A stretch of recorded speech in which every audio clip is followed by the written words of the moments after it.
this video, nakahuli nga sila bossing ng malaking bidbid. So ipapakita ko sa inyo kung paano ko siya himayin para makapagluto ako ng lumpia. Nakapag-post na ako noon ng step by step nito sa Monatas Daily. Yun nga lang, di ba nahack? Kaya ito uulitin ko na naman ulit. At ang first step nga ay kailangan mo ang bugbugin yung isda. Oo, sige, bugbugin mo hanggang sa hindi na siya makagulapay. Char. Hindi, bugbugin mo talaga siya kasi para lumambot yung laman. Yung ibang ginagamit dito 2x2. Pag wala naman yung bilog na bote ng mga soft drinks. Pero ako yung ginamit ko yung puluhan nga nung itak naming bakal para mas mabigat at hindi na mahirap pukpukin. At kapag napagod ka ng bugbugin, hatiin mo naman sa gitna para ka lang nagdadaing. At kung magtatanong kayo kung kinaliskisan ko ba, hindi ko po kinaliskisan. Inalisan ko lang siya ng kaliskis doon sa may bandang ihiwain ko na. Pasensya na nga po pala kayo kasi ang dami kong kalaban dito. Wala hindi ko mapigilan dahil siguro sarap na sarap sila sa amoy ng isda.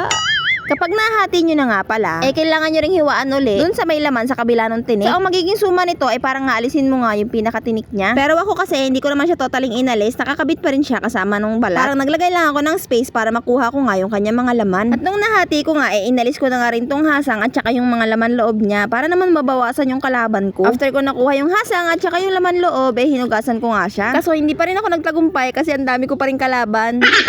Pero sa mga mami dyan, sarado naman yung kusina at may screen, ay naku, napakaswerte nyo, wala kayong magiging kalaban. Pero ako kasi dito lang ako sa labas naglinis at open area naman yung kusina namin. Anyway, after mo ngang mahati at malinisan, ayan nga, at kutsarain mo na yung kanyang laman. Alam nyo, feeling satisfying kapag ginagawa nyo to kasi ang sarap niyang tanggalin. Yung mga iba, tinidor yung ginagamit nila, pero ako mas gusto ko yung kutsara. Pag tinidor kasi yung ginagamit ko, ang unti-unti nung nakukuha kong laman, hindi katulad pag kutsara. Kung may sumama man tinik, tanggalin mo na lang kasi ilang piraso lang din naman yung sumasama.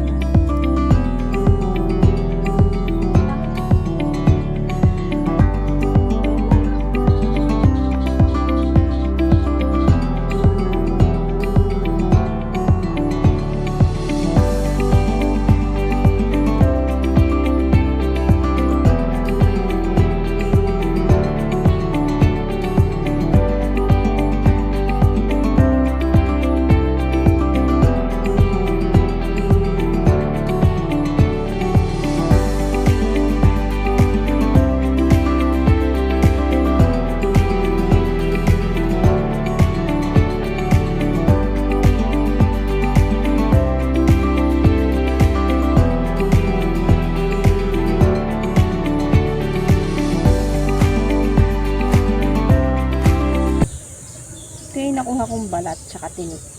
Yan. Pag ginawa mo siya, yan yung magiging itsura niya.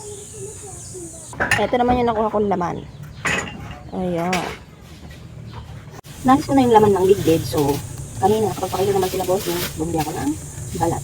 Yan, tapos at saka ng carrots. Yan. Sikasuin ko muna itong i-shred tapos paghihiwahin mo na yung toto. Ito po at na-prepare ko na. Ayan. Inano ko yung meat ng fish.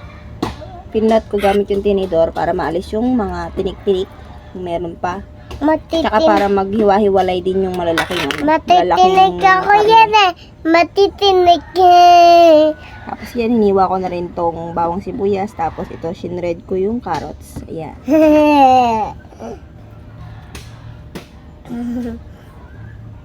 Kalbo ako. So, cooking na po tayo. Ang ginamit kong gulay dito ay carrots lang. Tapos, syempre, yung pagluluto nito ay yung usual na paggisa. Syempre, iba-iba naman tayo ng style ng pagluluto. Kaya eto, panoorin nyo na lang yan sa akin.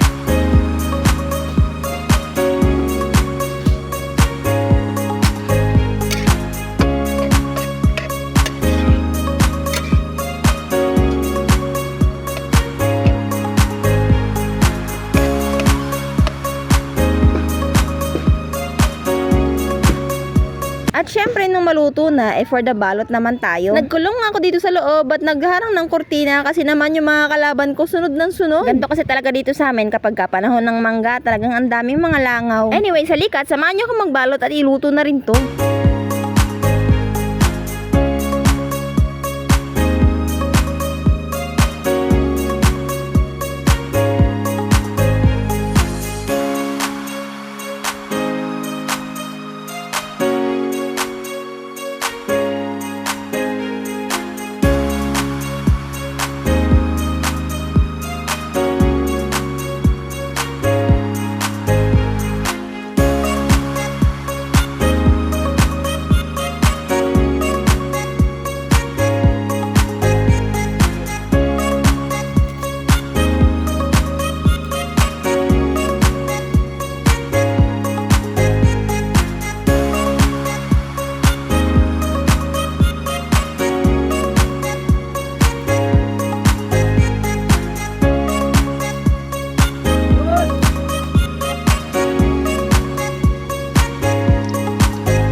Ito na nga po at luto na. Inunahan ko na sa pagtikim yung mga bata kasi pag nakita nila to sigurado dudumugin to. At hanggang dito na nga lang po ang aking video. Hanggang susunod po ulit. Thank you for watching. Halika, kuha tayong kanin. Kain po tayo.